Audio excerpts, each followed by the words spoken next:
helping. There's always has to be a pinnacle in everything. Hmm. Like it can't just be recreational. There's got to be the same with bowling. Is pro bowling helping bowling? Sure, absolutely. So there needs to be that pinnacle. So when people get into it, they realize that this doesn't have to be just a hobby. Right. So it's necessary. Tournament paintball, the pro level is necessary, Hmm. but What's up, everybody? And welcome to the Paintball Lounge. I'm your host, Zachary, known as the voice of Louisiana Paintball. And today I have a really special guest. I have Zyzig from the Paintball Nerd, but he's not just a paintball nerd. He is a Ironman legend. Been in the sport for 25 years. And so, man, welcome to the show. thank you, Zach. Happy to be here, man. So, how it all started for you? Like, you were on the Ironman for so many years. So it started actually, I was in fifth grade, and a bunch of the older kids came back from a youth event with welts all over them. And I was like, what is that? And I learned about paintball, and I was like already obsessed with playing guns, and my neighbors and I would have BB gun wars and stuff like that. Don't recommend it. Or we'd throw dirt clods at each other. Those little spiky balls, those crab apples. We'd have crab apple Yeah. wars. I was already into stuff like that, and then I found out that there's this game where you shoot paint-filled balls at each other, and dude, I was instantly obsessed before I even played it. Like just the thought of it. So I would go, every grocery store. I'd look for paintball magazines to get all the paintball magazines. Like any movie that they had this movie called Game On at the paintball store. Shout out Velocity Paintball in Bonita, San Diego. I'd always hang out there, and I would just like consume everything. And then, so I was obsessed with it, but I didn't get a chance to actually play until eighth grade. My buddy had a birthday party, and so his parents paid for it and all that. So that was the first time I played was eighth grade, and then I just like committed like this is what I want to do. Hmm. And every weekend I'd go to a place called Borderland. A lot of like old school guys started playing there as well. Borderland and Otay, like it's not around anymore, but I would go there every weekend, and then eventually they closed down. I would go to Velocity Paintball. That was in Ramona. I'd play there every weekend.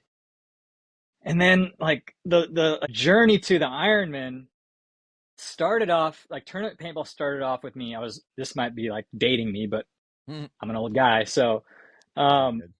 I was on AOL Instant Messages called AIM, right? And they had all these like My chat God, I rooms and remember stuff. that. I So remember I had that.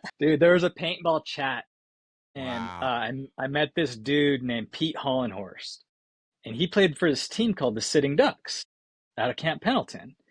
And I'm like, I want to get into that, blah, blah, blah, blah, blah, blah. He's like, come try out for the Young Guns team. So I did, and that was my start in tournament paintball. And that's where I met, some of the legendary names today, like Rusty Glaze, Gator Glaze. They started at that camp as well. Rainey Stanzik played for the Sitting Ducks. That was after me, but from the same bloodline there. So I got into tournaments with the Sitting Ducks, played my first tournament with them. Eventually, that led to me playing with Menace, which were some of the Hostile kids, Marky and Scott Crescent, Brandon Fort. These guys that they started HK, but back in the day, dude, HK was not a brand. It was a local movement, just like these degenerates that would show up at SC Village and just play paintball. Like it wasn't a team even. So I started with them. That lead to I found this team called Flashpoint. That led to this team called Platinum. That was an amateur team, and we crushed it. We had Stephen Pitts was on the team, Sean Pitts, Goat Hong, Alex Hong, Chris Iquinta, Doc Williams, Bobby, like all these SC Alex, all these names you probably don't know. They haven't been around for a while. But that kind of led me to playing national events, World Cup and stuff like that. And so when I graduated high school, of course, I wanted to work in the paintball industry, and I lived in San Diego. So like die was the ticket. Right. And so, uh, Flashpoint and Platinum, these teams, it led me to Gary Shows, who's an old legend in paintball. And he started a team called Legacy, and he worked at Die. So he was my in. He got me a job at Die, and I was playing for Gary. And then I just kind of, kept working hard, kept playing. And then at World Cup 2000, maybe, I don't know, it was 20 over 20 years ago. Billy Wing saw me play with my team, and he goes, you played that really well. Why don't you try out for the Ironman? And I was working for Die, so I like had an in with these guys Right. anyways. But I tried out for the Ironman, and this is when Rich Telford and Yosh were on the team, Eric Roberts, and so I made it. And that's my history, bro. That's how I got on Ironman. And you've been playing for Iron Man for a long ass time. No, so I actually my professional career is relatively short in the grand scheme of things. Really? Yeah, my playing career with the Ironman was 3 or 4 years, but I worked at Dye for over a decade. And so I did international sales for them. I moved over to Taiwan for a full year. I was growing the international sales team. I was kind of like the Ironman representative in Right. Southeast Asia. But yeah, my playing career wasn't that long with them. Now I play the old guys league. I play 10-man pro with Aftershock. And I'm playing with guys like that I played with on the Ironman, Poopy and Billy Saransky. So that's what I'm doing now. I don't play pro anymore unless you consider the 10-man pro, which I don't. I don't. I don't. It's I honestly, it's like the 10 men in my book is like, I feel I've seen plays of it and it looks a lot of fun. I'm not gonna It lie. is. And but it's like, some of the guys who used to play like back in the day are still playing it, and it does make me smile. I'm not gonna lie. It does make me smile I do. because you're like, oh, okay, so these guys that we watch back when it was the ESPN, or like when PSP and MPPL was still around, they're still getting to the game, and I like to see that, like, because I don't like people leaving the sport, and it Oh, kind me of, neither, man. it's like, oh, nail.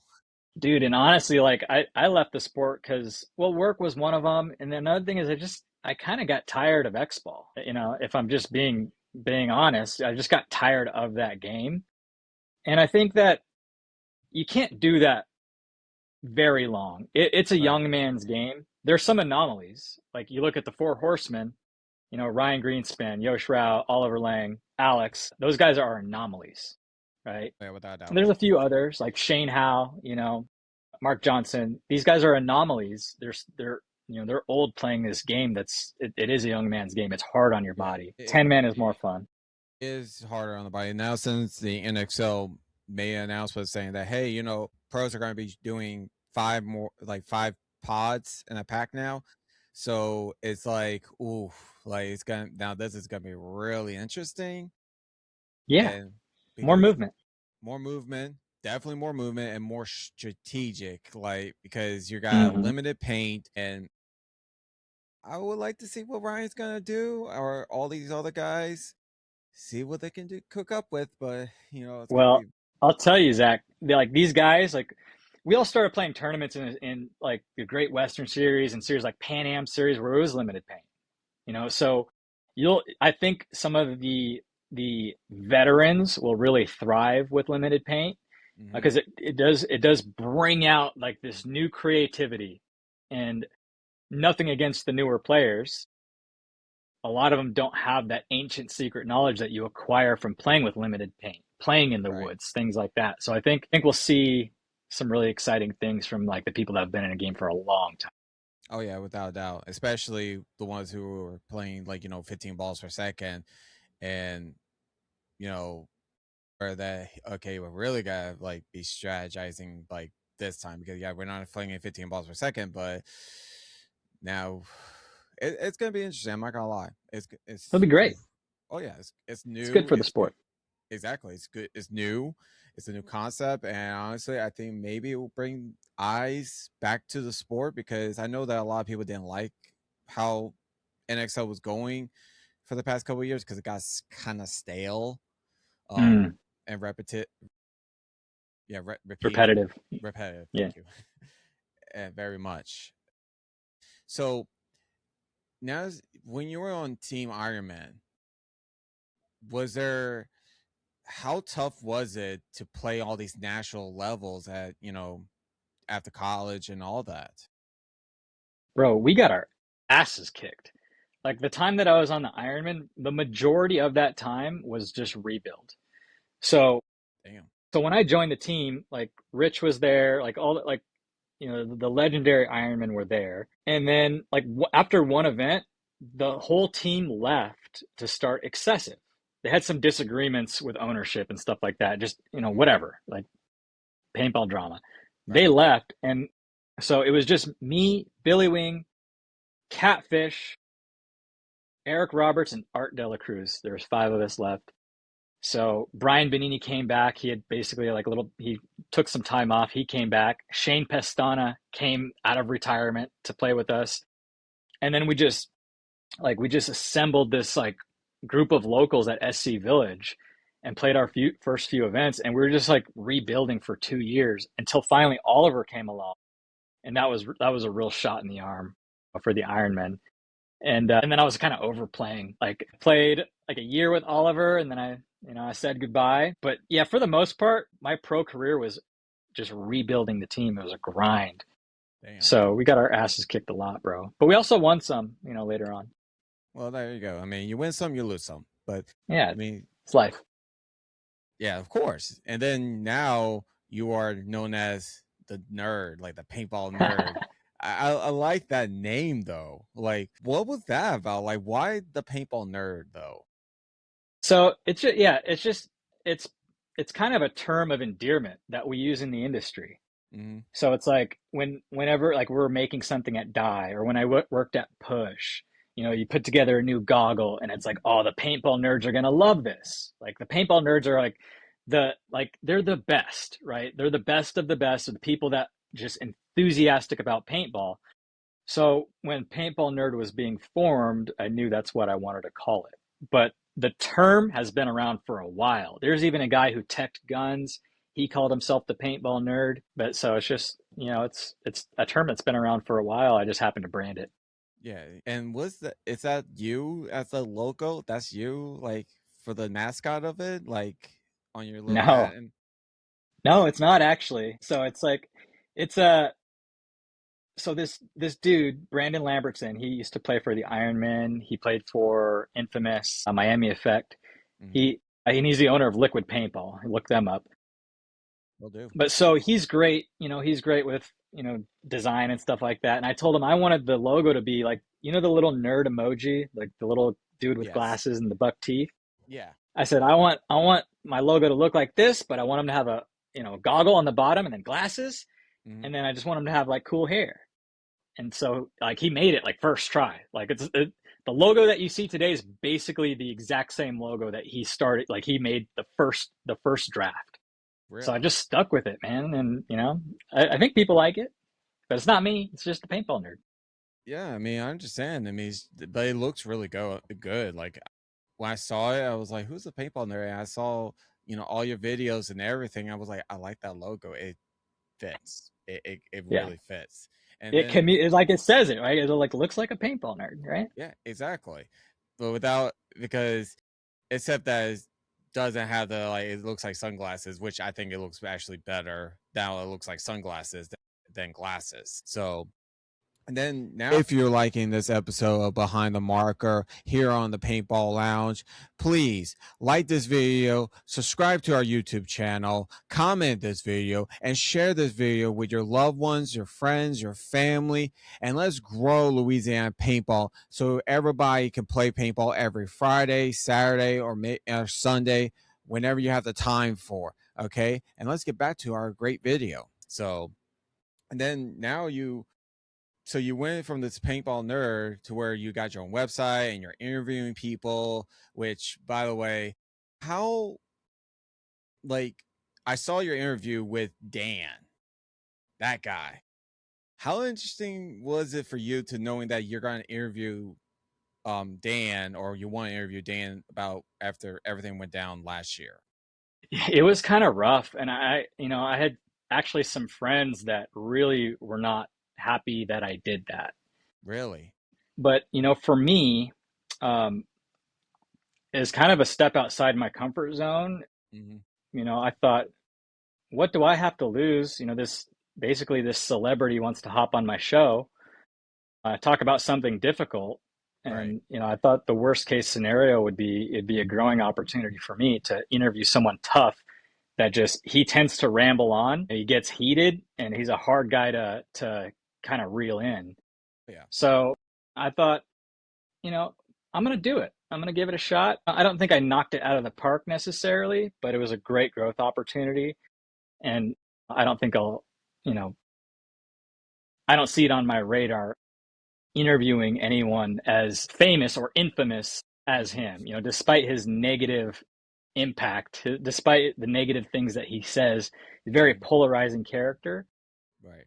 For me, I wanted a shot at doing something outside my comfort zone. Any opportunity to do that, I tend to take.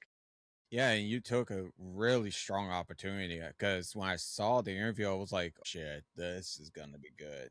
And and I even told my coworkers, and it got all over like the social media because apparently some people was leaking that picture, and like some of my coworkers were talking about it. I was like, "That's what I'm watching right now." Like I'm watching the Paintball Nerd interview this guy, and I'm like, you know, this is just this is like I give credit where credit's due, man. Like you utmost respect for doing that Thanks. because I don't think I would do it because of the fact that it's not because of like, oh, I got enough followers. I've just I don't know how I will do it.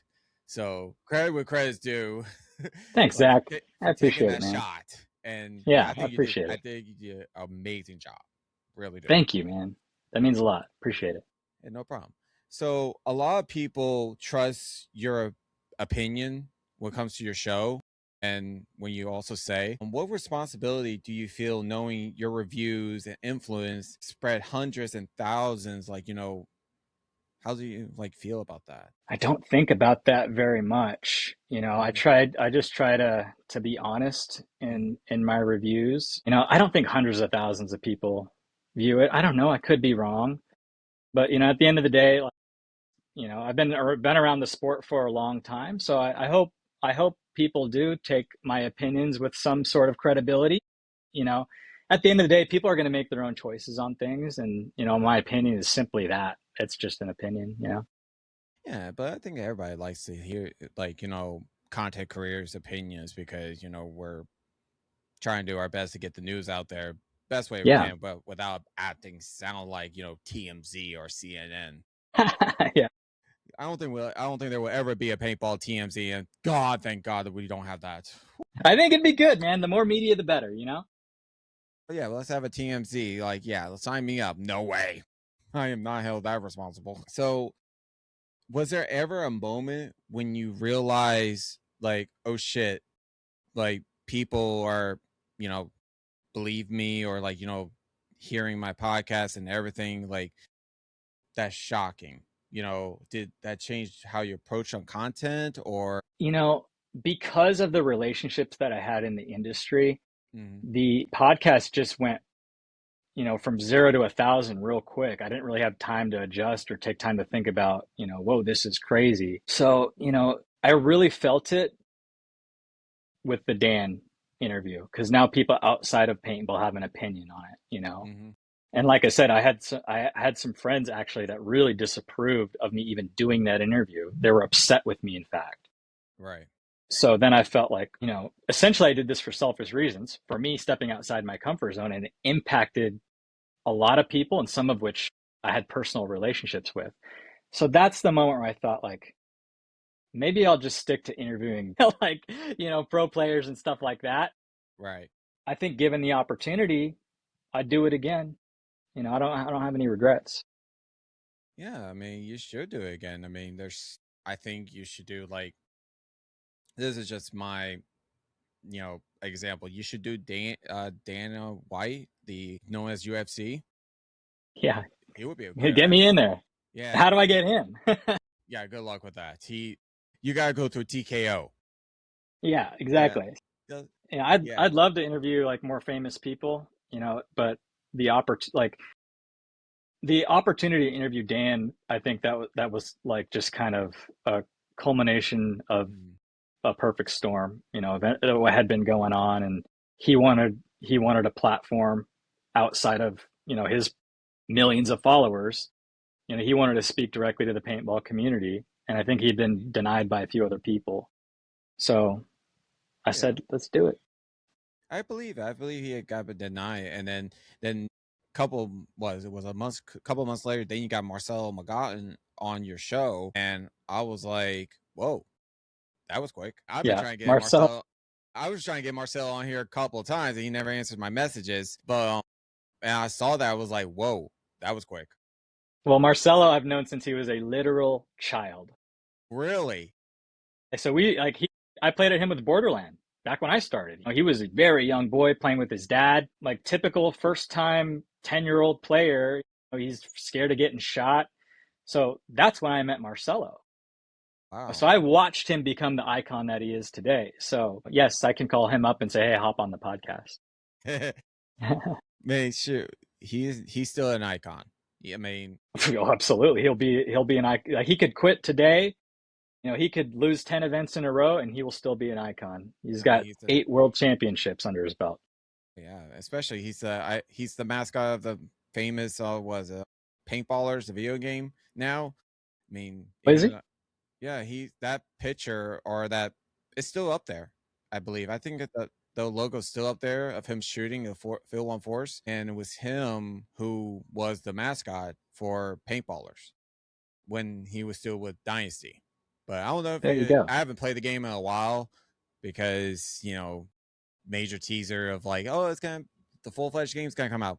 It hasn't for like almost 2 years now. But so do you have? So when we look at your your website and everything, are you sponsored by anybody? Because we've seen a lot of stuff like masks, like HK mask and everything. Are you sponsored by them? No, no, no. So a few manufacturers that I'm close with I became authorized dealers for them. Okay. And so not, I don't have I don't have a storefront. I only sold online. So only a few manufacturers would sell to me.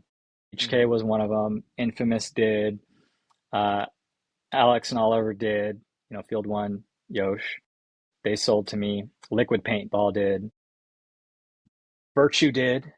So I'm not sponsored by them. I just became an authorized dealer and offered some of their things on my store. Mm-hmm. I'm not continuing to order stuff like that. I think it makes a lot more sense for an end consumer to purchase from a place like Lone Wolf or ANS, or Punishers, where, a BFG, like where they can get everything. With me, they could only get a few brands. So if Right. you're going to shop, you might as well shop where, they got deep inventory with all the manufacturers. You get everything you want. So I recognized that and I was like, okay, I don't think don't have what it takes financially to compete with these big guys. So I have a few things left on the site, but mainly I'm just selling my branded stuff, and a lot of that is made to order. I make it in my garage, or it's like these hoodies are print on demand. Someone orders it, and then a fulfillment company makes it. Okay. But as far as sponsorships, Lumi Gummies, they take really good care of me. They sponsor the podcast. Lumi Planet gummies. Eclipse, yeah, yep. Planet Eclipse supports me with guns. Playing with Aftershock. Dye's given me a bunch of stuff as well. Okay. PB Retro. So yeah, I have some sponsors for the show. Yeah. Yeah, of course, PB Retro. I mean, come on. Come on. He's the only one that has keeping the JT still popular and everything. Well, I don't know if he's the only one. I think it's a beloved mask. He's the only It's one that cool. you see him doing all these crazy stuff, and he's like still bringing it alive. Sure. I'm Yeah, one. John Dresser's awesome. Oh yeah, without a doubt. I mean, major respect to him as well. But Mm. what is something brands that players don't realize actually hurts the sport though? Like what players don't understand that this brand like is actually hurting the sport of paintball in your opinion? What brand? Or brands, like, do you know any kind of brands that, or what particular brand that's not supposed to be in paintball that is actually hurting the sport more than helping it? I can't think of any brand that does that. That would Really? be, kind of, that wouldn't be smart for them to hurt the sport that they're in. Right. So maybe I'm misunderstanding the question, but I don't know of any brands that are purposely or accidentally trying to hurt the sport. Right. I mean, there probably are, and we probably don't know about it. I mean, I know a couple of them are like, scammers, like, yeah, like basically businesses are overseas. Sometimes they're like, hey, we'll give you this amount of money, but you have to like spend this amount of money. Like they would scam you for like products and stuff like that, saying, oh, we're trying to help the growth sport of paintball. Like, no, you're not. Like you are Stay away actually from those. I don't know any of those dudes. Yeah, stick to the brands that have been around for a while, and they're clearly exactly. helping the Or sport. actually go to your local teams and ask Hmm. them, hey, who do you get your merchandise from, or who does your shirt, who does your stuff like that. Yeah, So do content creators, do in your opinion, of course, do you think that content creators like us like help grow the sport, or does it, or do some of them intentionally gatekeep it, basically like keep it like not expanding or stepping out of their comfort zone? I think for the most part, everyone does their best. You know, I think everyone's growing the sport. They're getting eyes on paintball.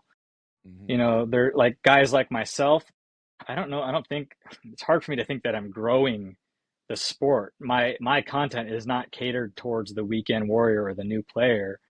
It's for paintball enthusiasts that just are obsessed with the game. So in a way, I could say, maybe I'm one of them. That's not growing it, but I'm keeping it alive within the industry. Right.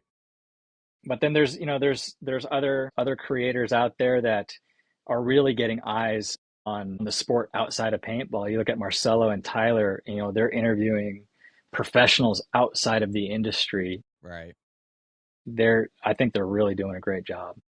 Yeah, with that, I interviewed Tyler. I think it was last year. I interviewed Tyler, and you know, chill guy, very respectful, loves the Hmm. sport, and I feel like Play the Game podcast is gonna be.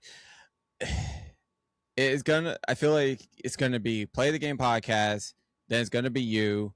Then it's gonna be Spick and Spam as the commentators, like who like people actually will listen to, and to know the information about the pro players or the everybody who's in the sport, a whole different level.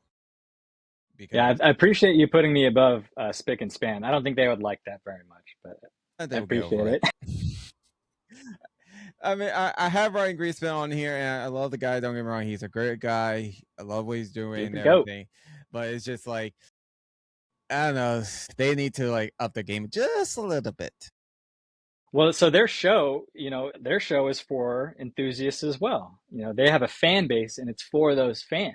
So like the show, you know, like their production is like them and sometimes, some other people kind of hanging out and talking shop. It's Right. not necessarily like a structured production.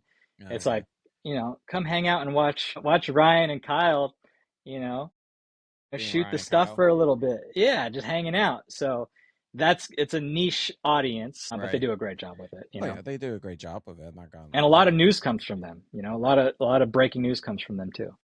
Yeah, and especially like, well, Tom Cole doesn't go to. I think that he goes to Play the Game first, then he goes to Spick and Span. I think he does. I can't remember. Yeah, he'll go anywhere. Like he Yeah, goes to all of them. Like he's been on my show a couple times. He's always open to speaking with the media. yeah, and he's hard to get. He really is hard to get, but he's a busy man. He's trying to keep the deal with ESPN if we get the major deal with ESPN. We will. He'll get it. Tom will get it. Oh yeah, Little Tommy boy. Yeah, he's good. he's Frankenstein. He's Dr. Frankenstein. He will always think of something. So, in your opinion, what is the biggest struggle that paintball has to retain new players after their first year? So many things go into that. If you look at the activity of the younger generation today, far less of them are playing outside. A lot of them are just kind of plugged in to, video games and plugged into their phones, staring at their screens, stuff like that. Mm-hmm. So if you look at paintball when it was growing the fastest, people were already playing outside. Kids like me, I was already playing war with guns. I was already playing toy guns. I was already into that kind of thing. So paintball was just the most amazing thing I ever heard of. Today, kids hear about paintball, it hurts, you get dirty, and they're just like, nah, and they'll just go back to their phone. Right. And I think, I have a nephew and he's a great example of this. I want because he loves video games, and I was like, paintball is just like a first person shooter, but Right. you're living it, you're doing it, and he's kind of like a neat freak and stuff, doesn't like to get dirty, and so I was like, come play paintball with me, and it ended up being rainy, so what we did is we went and played airsoft, and so he liked airsoft. He's like, I think this is better than paintball because you don't get dirty. So I think that's also part of it. Like kids these days just don't get as dirty Mm-hmm. as they used to get. Right. I think so. There's been a fundamental shift in the way that children play altogether, and that's impacting the growth of the sport. Because if you look at the average age of players, it's actually getting older and older, and that means that the same guys are kind of staying in the sport.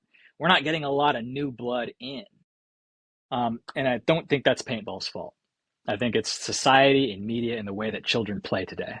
So do you think we should like say, okay, I try not to incorporate, video games because people could take it to way too far.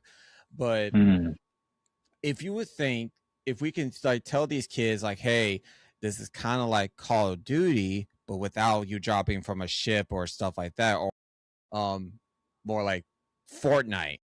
I hate oh my god, I can't believe I said that.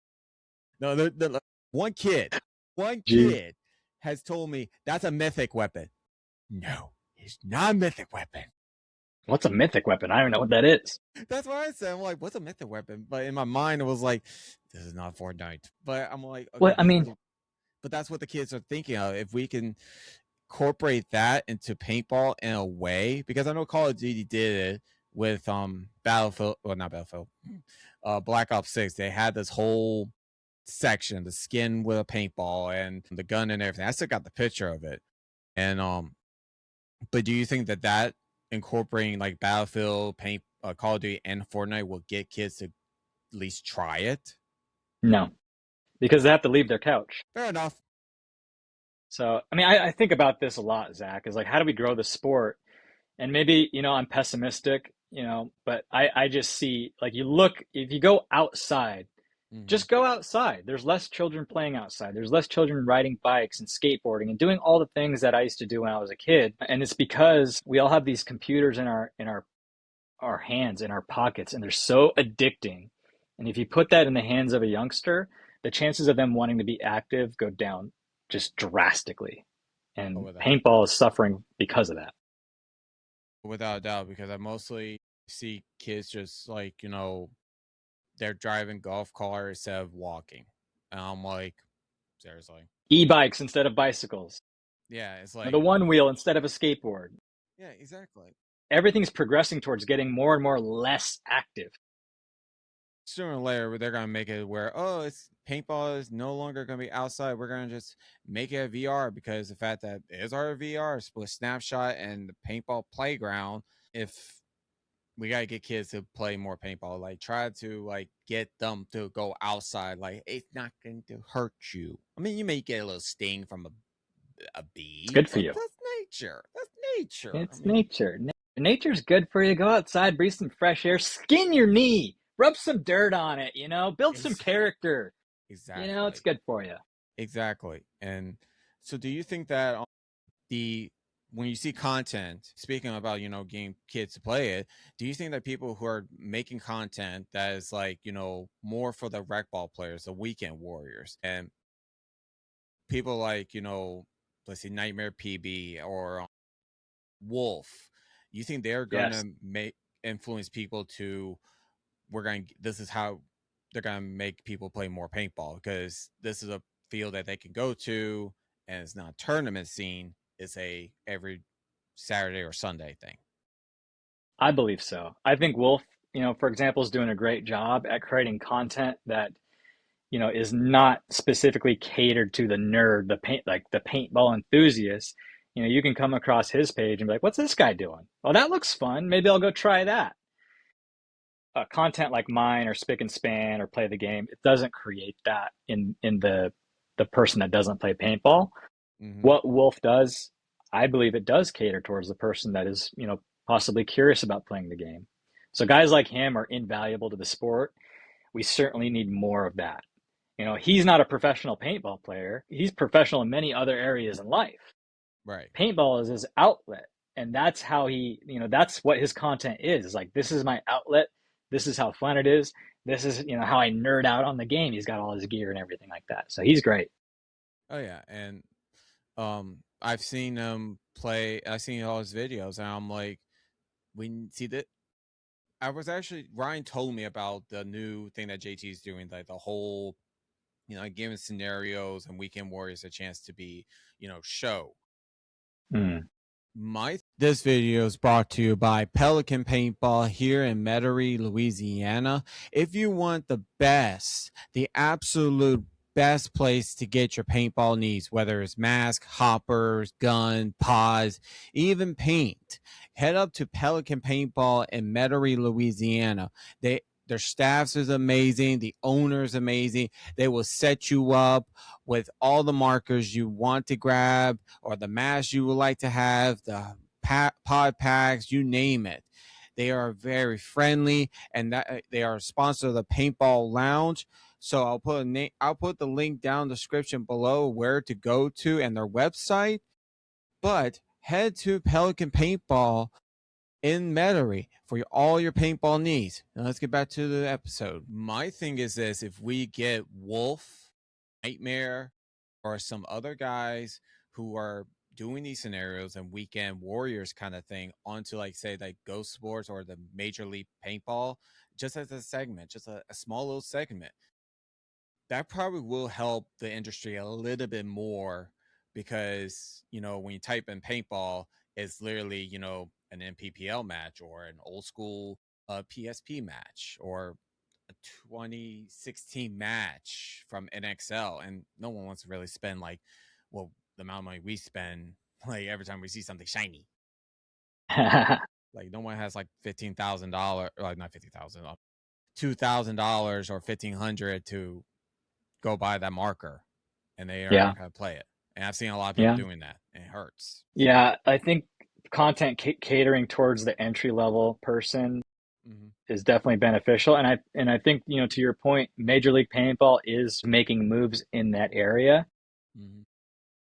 Getting exposure to the pro division is the priority, or at least it tends to be based on my external view of it. Mm-hmm. But I also know that they're in talks with guys like Wolf and other creators to start growing the sport outside of just the pro tournament scene. Right. Because that's where the money is. That's where they're going to draw these people Mm. to their local fields and play, because they saw it on YouTube. Because, like you said, we have this powerful device that kids are watching 10 times, like the amount of time kids watch the stuff on their phones is like, why can't you read your textbooks? Why can't you read something like an actual book, but you can watch like a TikTok video or YouTube video or stuff like that, and they will hook onto like this. Well, because there has been a fundamental shift in the way that people consume and retain Right. information. Books have gone the way of the buffalo. Now it's audiobooks, which are on your phone. And people aren't even reading necessarily anymore. No, they're just listening. Yeah. So, a lot of the challenges that we have in paintball are not paintball's fault. Like I said, it's been a shift in humanity itself. Right. So, do you honestly think, and this is a question that I've asked a lot of people, even off the show, and it's always mixed reviews, but I want to hear it from the guy who's been playing for longer than I have. Do you think that tournament paintball nowadays is helping or is hurting? Helping. There's always has to be a pinnacle in everything. Mm-hmm. Like, it can't just be recreational. There's got to be the same with bowling. Is pro bowling helping bowling? Sure, absolutely. So there needs to be that pinnacle.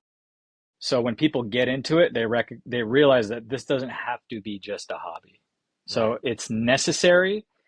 Tournament paintball, the pro level is necessary, Mm-hmm. but it's not necessarily the vehicle that makes paintball money. It's the newer player, right? So it's a necessary evil. We need it, but it It also is. sucks money from the industry. It sounds like someone I know. I don't want to cross her britches because because she'll probably go after my butt. Who are you talking about? What are you talking about? My silent partner, known as my girlfriend, she's in like yeah. Careful, she's gonna watch this, bro. Don't be saying anything to get you in Ah, trouble. she knows she's evil at times, but I love her. Of course. She's dealing with my knuckle ass self for years, so I can't. Put a ring on it, bro. I just got you in trouble there, didn't I? Yeah, she did. Oh Lord, shout out to you, babe. Sorry, not sorry. So if you could erase one trend in modern paintball, one trend that will literally that you just can't stand, what would it be? Erase a modern trend that I would erase. That I would erase. I don't know. I think it's all good. Everything evolves, Mm-hmm. and that includes trends and things like that. Mm-hmm. I don't know. What are some trends? Give me some trends. You got some ones that some people like show the negativity of paintball, like some people like kind of like fights. I've seen some videos of people fighting on a paintball field, or you got someone who like there was one I just saw not too long ago on the Paintball Lounge's TikTok page where some kid took his phone to a paintball field and thought that he would get a lot of likes because look, I'm on the paintball field, and then it got shot, and he literally like threw a hissy fit. Then he His phone fired. got shot? Yeah, Huh. and I think to me the biggest trend, or I guess you could say it's a trend, but honestly to me the one thing I would get rid of is this: like stop trying to post things like you're on the field with your phone. Like unless you're doing it as a trying to get sports, like your team wants a videotape and everything. It's understandable because we're shooting 10 balls per second on a tournament field. There's safe zones and everything, but on a rec ball field, no, not really. I mean, especially if you're active playing. So So I agree with you. Anything that paints paintball in a negative light, things like what you mentioned, I don't think that's a trend. I don't think that, people going around and shooting paintball guns at people mhm, out of their cars, that's not a trend. Those people don't love the sport. They're not enthusiastic about the sport. They're trying to be menaces. right, So I think that stuff needs to stop. Those are also, I wouldn't consider those trends, if that makes right, sense. yeah, that makes sense. I mean, just when I wrote down all these questions and everything, I was like, okay, then I just got. Sometimes I write it out of my ass and be like, let's see if this will do me good. I've never done Let's this. see if this one sticks. I've never done this. This is the first time me doing questions like this before because I'm always a free flow Really? kind of guy. I'm always like a All free right. flow guy. So, but it's just something new. I want to try out. So You're stepping outside your comfort zone. I love that, Zach. There you go. exactly, Growth. That's where yeah, growth especially happens. especially we usually go live on YouTube, but not anymore. Really? We stopped going live on YouTube the beginning of the season.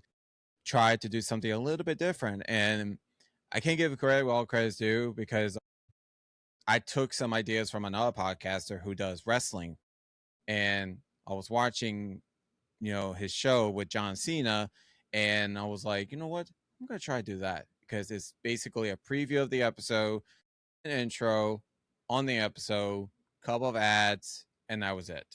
And I'm like, There you go. we might need something like that because I don't think we have that. Yeah. Constantly tweak, adjust, keep it fresh. I like it. Yeah, and I'm not gonna lie, it's very difficult. Like Hmm. I'm a tech person, but I'm not that much of a tech person when it comes to like video editing. It's literally the hardest thing I I've know. ever done. Oof, Well, anything worth doing is hard. without a doubt. Keep doing it. Um, what advice would you give to players who loves the sport but feels ignored, spaced out, you know, just don't feel like they're welcome? You got to find your people. You got to find your community. I have found that paintball as a whole is a very welcoming place. And if you don't have that, like talk to the field owner. I think that's where it starts. of course it starts there. The first time someone plays paintball is generally at the local field. So if you're having trouble building community, you don't feel welcome, it's like, hey, I want to get into this sport. Amen. Amen. Yes. Sound effects, man. That's next level. I don't have any sound effects on Paintball Nerd. Yeah, that's due to River Stream. Comes with it. Come with the price. But yeah, the 100%. I agree 100%. Find your people, find your niche, because we're all humble people. I mean, if I'm not gonna lie. I mean, some people are assholes and jackasses, but that's everybody. Like, you Yeah. have you will have that person who's like, you know, who's trying to be egotistic kind of thing, kind of that, that's everybody. So, Look, or if you not run into that everybody, guy on but the you know what I field, mean. if you find the egotistical guy, generally a guy can be egotistical and mean and kind of an ass on the field. Yeah. Different. It's a different dude. Talk to him outside the field, Oh yeah, and without you'll a get doubt. to you'll see the real one. Yeah. Because there you find like even like the best players have this especially. Hmm. There is a different switch that gets turned on, a different personality, a different aggression, all kinds of uh, different parts of their soul come out on the paintball field. Someone who's really nice might turn into just this beast on the field, and they may say some things that are just for the field. You find that guy, you approach him off the field, say, "Hey man, that was a great move. I like that you talked a little smack at the end," and see his reaction. Different, I guarantee you. Oh yeah, without a doubt. Most of the time, it's easy to make friends in paintball. I'm one of them because There you usually go. when I'm in the dugout, I'm like quiet. I'm kind of to myself. But while I'm on the field, I will literally be a Star Wars nerd at like Pika Pika, come here, Pikachu. Like, like that funny thing. I even one of my short videos, I said this: suck laser clankers. Like, I am. It is a switch. I agree 100%. It Because it's is an a outlet. switch, but you Paintball is an also outlet for you. So yeah, you but you become also someone will different. find someone who can't do that switch and who is just a complete a-hole. And those are the people you need to stay away from. Mm, I think if you're even on or off the field, they're complete assholes on field and off the field. That's a person you need to stay away from. Because, sure. Absolutely. They're easy to recognize. oh yeah, without a doubt. So, has there any person has asked you that no one asked you a question, but they think they should? I don't know.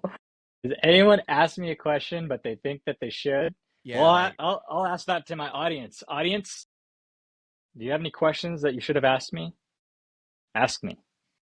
yes, Ask Zach. Zach will ask me. I yeah. don't know, man. I mean, if some people will ask me, some people won't.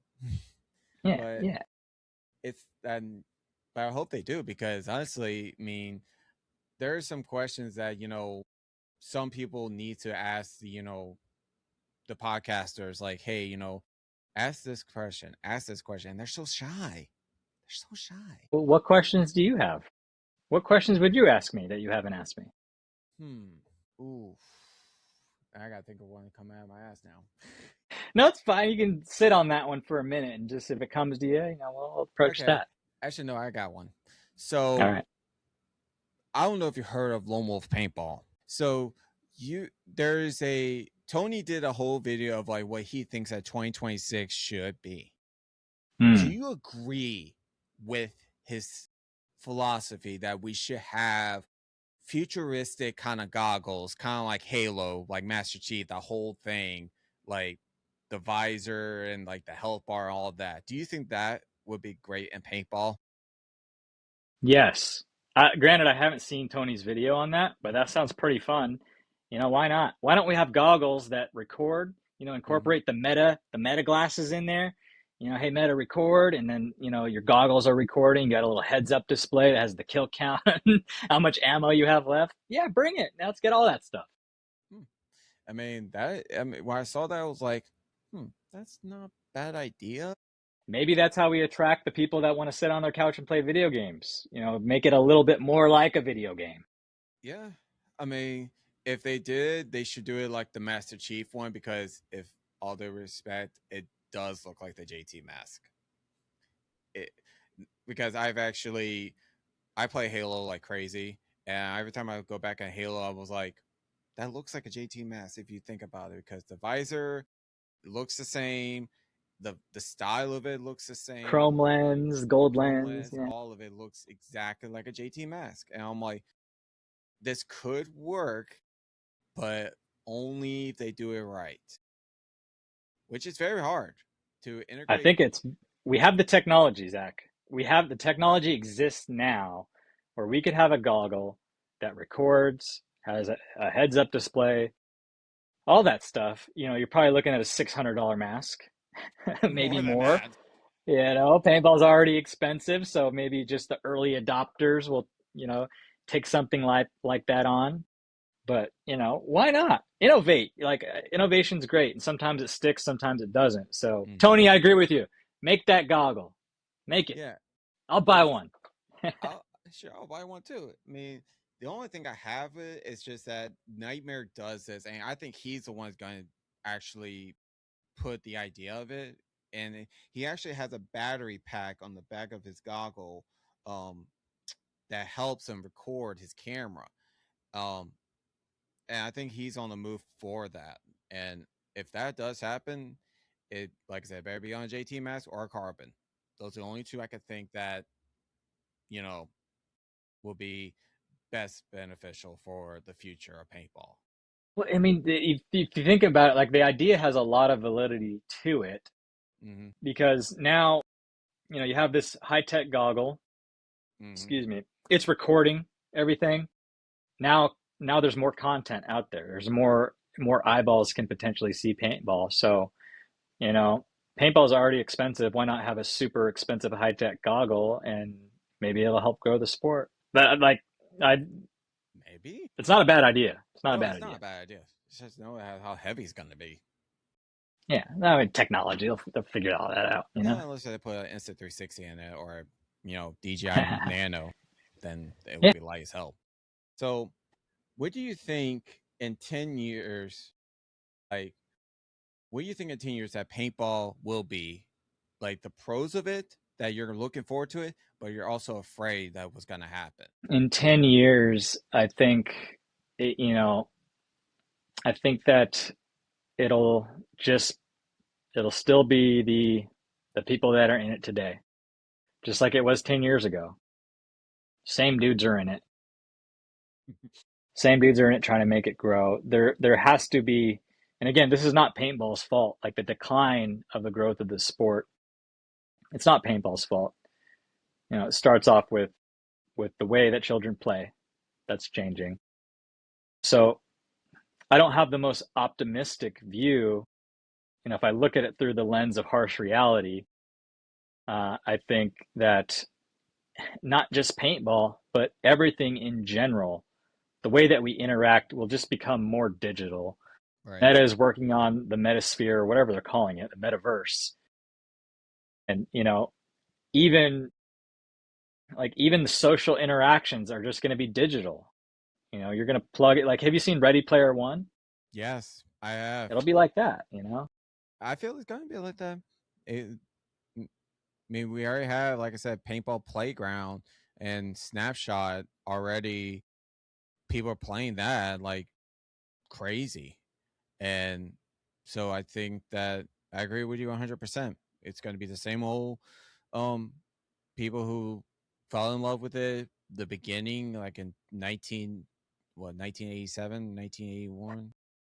Well, I think people like there. We'll have people trickling into the sport. It's a great sport, and I think the right kind of people are interested in it. Mm-hmm. I think the explosive growth days are probably over. Unfortunately, I think paintball will always be around though because it's fun to do. You know, It's so the number one in my book, the number one therapeutic. yes, Like, you don't need to pay someone to listen to your story. You can actually just take a marker, go on the field, and you feel so much better after it. a hundred Maybe in percent, man. pain, but you feel Makes you better. feel alive. You Exactly. know. Exactly. All right, man. So time to put me on the hot seat. So if you got any questions for me, lay it on me. Cool. How did you come up with the Paintball Lounge? It's actually I can't give credit all the credit to me because I was the one that I just like took the idea and made it to like this. So my girl, who is she's in the chat. She said, "Hello, gentlemen." By the way, shout out to you, babe. And I'm not yet. I'm not yet. Not yet. Dang it. But so she told me it was after COVID, and I was, you know, still a little bummed out because there was not a lot of places to play paintball because everybody's still trying to come out of COVID, like get people to come back to playing on a regular basis. Well, my girlfriend, she told me that why don't you make a podcast? It's booming. It's like it's going crazy. Why don't you try to do a podcast? And I have Asperger's, so I'm not really good with socializing that much. So I was like, Fooled me, man. I had no idea. um, so at first I was like, okay, this is gonna be a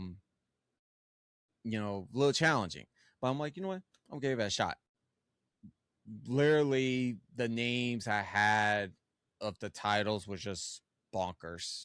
Like, um, there were some of them that were like, get shot in the face, or yeah, the list goes on and on, or um, white paint shot, or something like that. It was just on and on, and then I'm glad you went with Paintball Lounge out of but those the funny choices. thing is that I was watching Peacock and I was watching ECW, the old days, and I was seeing Tommy Dreamer and and the fans of his, sounding ECW, ECW.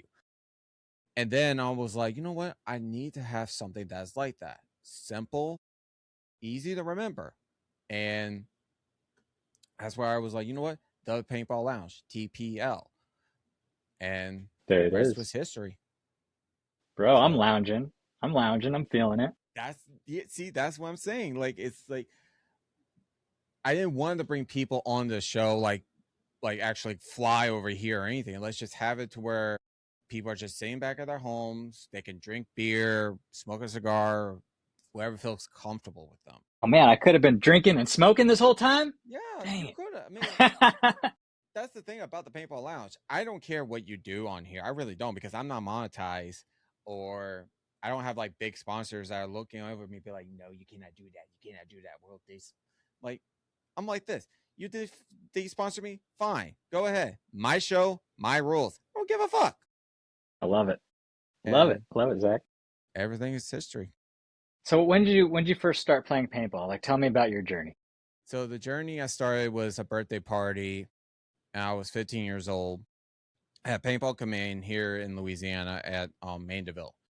My sister, she was dating this guy named David, and complete douche, like asshole and everything.